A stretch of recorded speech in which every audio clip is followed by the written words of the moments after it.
Hey guys, Skippy Dota here with my Cast on Crit Lacerate build guide. Recently got a new microphone, so I'm redoing the video for some better sound quality. Just gonna go over the short little video about the overview of the build and kind of what is needed to make this build and how it can scale well. The core of the build is, of course, Lacerate, proccing our Cast on Crit. I prefer Lacerate over Ground Slam because I feel like it's a much better single target skill. Whereas Ground Slam definitely is good for clearing packs. It severely lacks in single target, whereas Lacerate hits a single target multiple times and therefore I feel has a much stronger DPS output. Anyhow, so this is a obviously Gorge map with elemental weakness. And kind of like the basic build, the idea behind the build is getting a uh, Vagan sword, one-handed sword to use for Lacerate, and stacking as much crit multi as possible since the swords have no spell damage, cannot roll spell damage or really elemental damage like scepters or daggers can do. So we just have to stack as much crit multi as possible and attack speed to get um, our build hitting as hard as possible and to be as tanky as possible. Um, So yeah, right now I am using Bladefall and Glacial Cascade, linked with increased area of effect and multi-strike on my Lacerate cast on crit. I use Glacial Cascade and Bladefall because of their high physical damage scaling and both AoE and single target potential.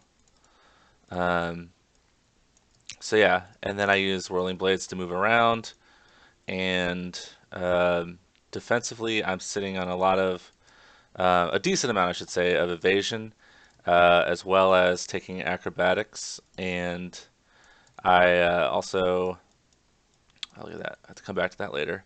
Um, and so yeah, anyhow, so I also use a Val Reeve cast on crit setup for a.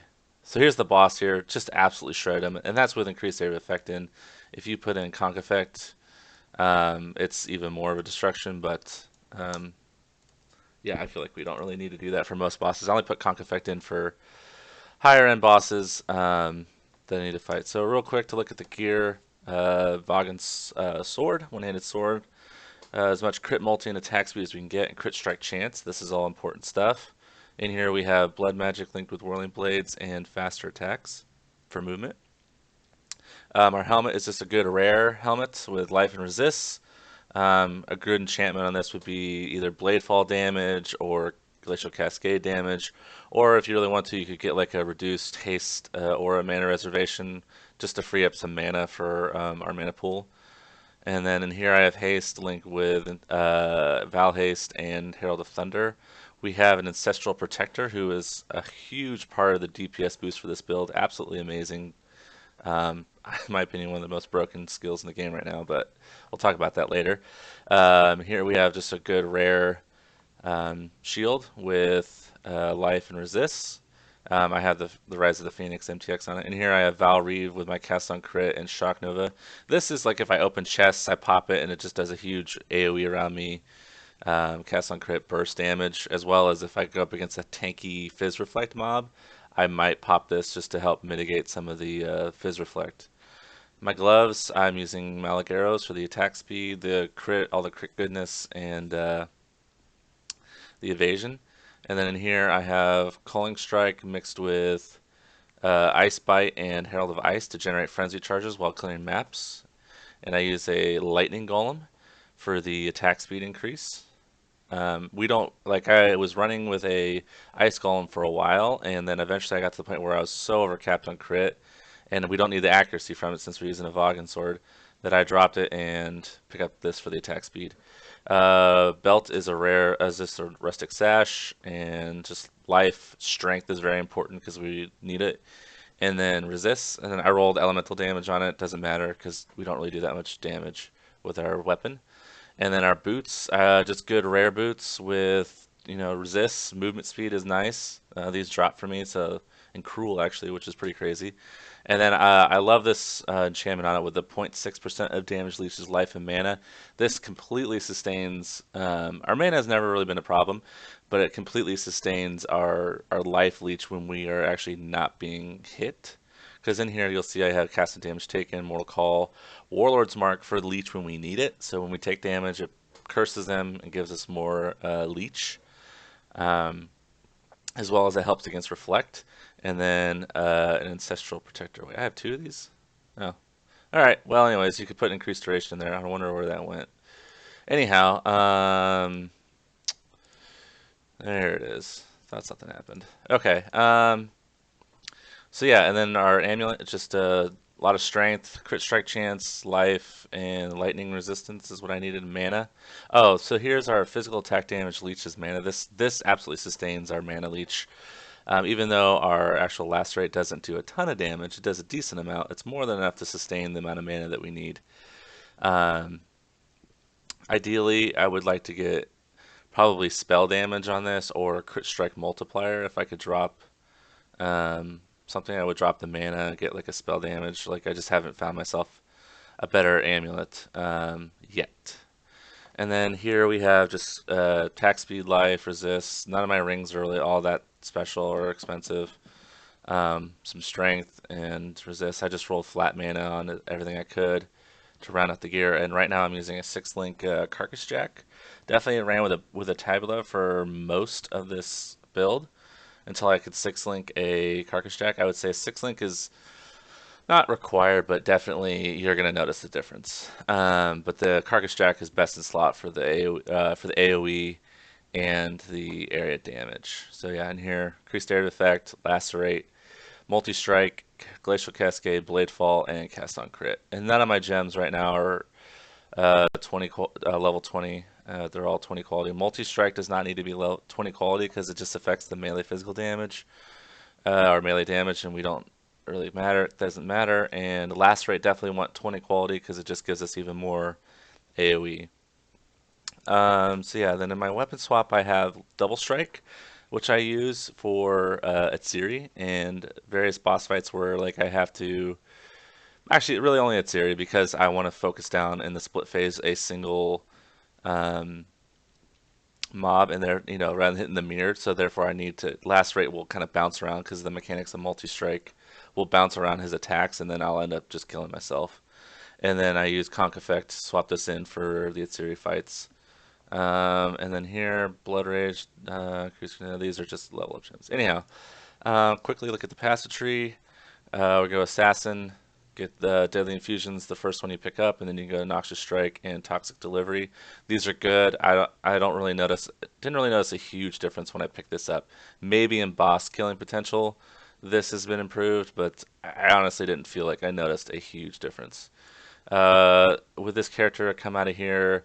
I would say level as a Blade Vortex character because we're scaling a lot of physical damage and life and crit. So I would come out of here, go up here, pick this up, this, come down here. I'll actually get Phase Acrobatics too, and then come into this and then this. This actually I've been thinking about getting rid of that point because I don't know that I need it. But as of right now, I don't really have anywhere else I would put it that's going to benefit me that much. We're pretty maxed out at level 90.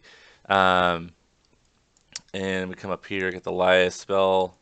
All pretty self-explanatory. The biggest thing is this: we want to get life, AoE, and jewel sockets. I decided to go down here more for the defensive reasons, and then trying to travel over here to the Templar to pick up extra area. I mean, we already have so much area of effect that it doesn't really matter that much, and I don't feel like we need any. We wouldn't benefit from any more.